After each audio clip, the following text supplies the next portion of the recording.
Hello comrades, Commissar Bro here today with Crown and Council. That's right, this is the newest game from Mojang, the same people who brought you, of course, Minecraft. How is this game? Well, it's a turn-based strategy game that is, quote, a casual strategy game of geopolitical drama. I don't know how I feel about that. Because the only drama that you're going to get from this game is pure, unadulterated infuriation by how badly it pisses you off. That's right. Now, don't get me wrong. The core concept's pretty fun. You know, it's like, I guess I should explain it first. Essentially, you've got a bunch of different items over here. Okay? You've got a basic attack, which allows you to attack a region that's adjacent to you. You've got a fleet, which allows you to attack any area on the board. You can build villages to increase income. You can build universities to generate research. And you can build forts to increase defense. Now there's a problem with all of this. And the main problem is RNG. It's real. It's really real. And you're probably wondering what I'm talking about. Well, let's take a look real quick and see what happens when we do, say, this. So I attacked. My attack failed. That cost 4 gold. I only generate 3 gold per turn. So I have to end my turn. In this case, I spawn off the island. I have no adjacent territories. So, the only way I can gain more lands is by using fleets to do it. Me and purple are both in the same circumstance, but green and red do not have that issue. So they're going to proceed to conquer all around and take over all their territories as best they can. Let's try to attack purple one more time. There we go. Now we've killed off purple completely. They're dead. They're gone from the game. Let's end our turn. Red's going to continue marching through these lands, and green's going to continue marching through these lands. Green is going for more of a build forts and villages approach, which seems to be working alright for them.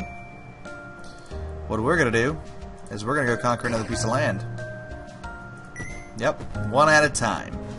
Now we could get a foothold on the mainland, but there's not much we can do about that. And as you can see, we just lost a territory to rebellion. What can we do about that? Absolutely nothing. We just have to let it happen.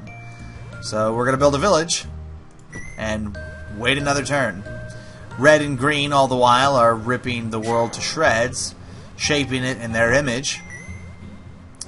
It's our turn again.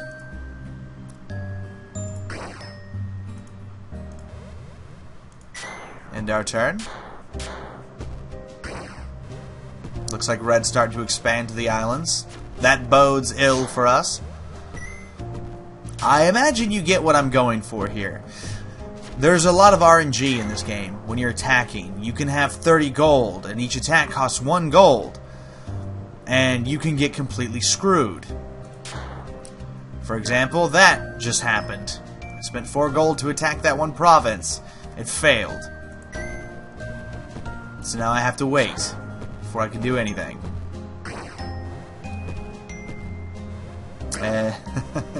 And now red and green are, again, ripping each other to shreds on the mainland. Green going a little bit further that time. So we're just staying on the outside. And our attack failed. Our attack failed twice. Basically, the only way you can improve your chances of winning in an engagement is to research stuff. And you only get basically every 10 research. 1 university generates research. Oh, and we lost our old place to rebellion again. Let's try to take it back over. It failed. Let's end our turn again.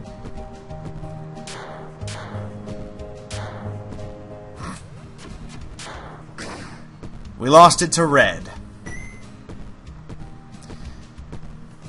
So, I guess I should probably explain. I know this is I'm being kind of weird about this video or whatever, but basically the core problem with this game is RNG. Like, it's horrendous here. There's nothing you can do if you run out of money. If they decide to turn their attention towards us, that's game over. See, we're going to go ahead and take those little territories, take a foothold on the mainland, and let's watch how fast we lose our lands that we just took back over. Because we don't have enough gold to lay down a fort to improve our already meager chances of holding our land. Oh my, are they not going to attack us? They didn't. That's crazy.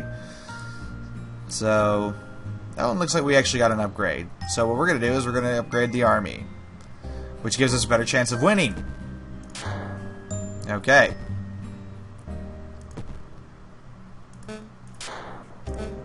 And there we ran out of money again. So basically, this is the whole game. This is the core concept of it. It's not complicated at all. But it's kind of frustrating. There's not a whole lot you can do, and there's not a whole lot to the game. Again, it says it's a streamlined strategy game, which I guess is true. It very much is streamlined. But at the same time, it's dumbed down considerably. And you feel like a lot of what's going on is being left up to luck.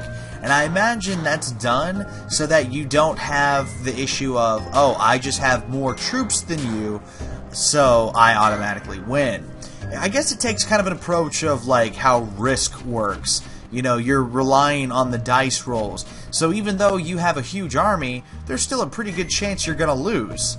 If you go into an engagement, like let's say you've got, like you're playing Risk and you've got 10 guys versus 20 guys.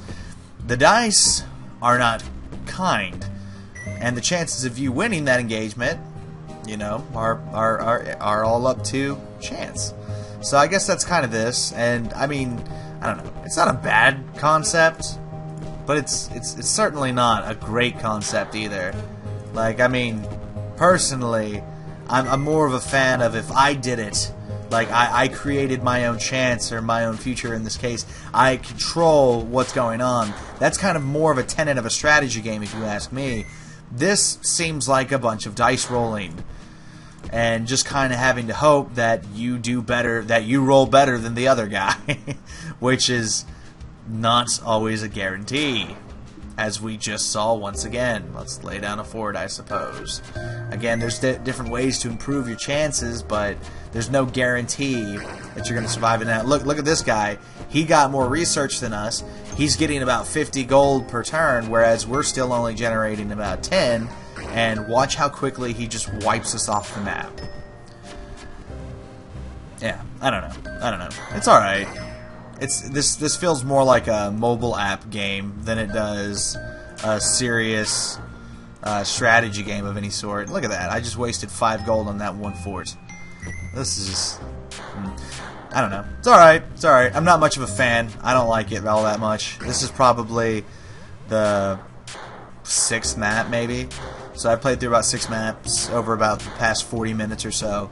And, I mean, it's alright. It's alright. I don't really recommend it. But, you know, it's free. So that's always cool. It's free, and I guess it's a way to pass the time. And it might be something you end up enjoying. Maybe I'm just being a bit too hard on it. That's always certainly a possibility. But see, like, this is just over. This dude's getting 130 gold a turn. That means he gets 100 and some odd chances to just keep wailing upon my fortress. See, there you go. We lost. And then it starts over, and you do it again. And there's no menu. There's no full screen. There's just this. Yeah. Well, anyway, this has been Commissar Bro, taking a look at Crown and Council from Mojang. That's right. Again, if this is... God, that is so aggravating. Jesus. If this is your game, go for it. But it's definitely not mine, so I don't recommend it. This has been CB. I'll see you next time.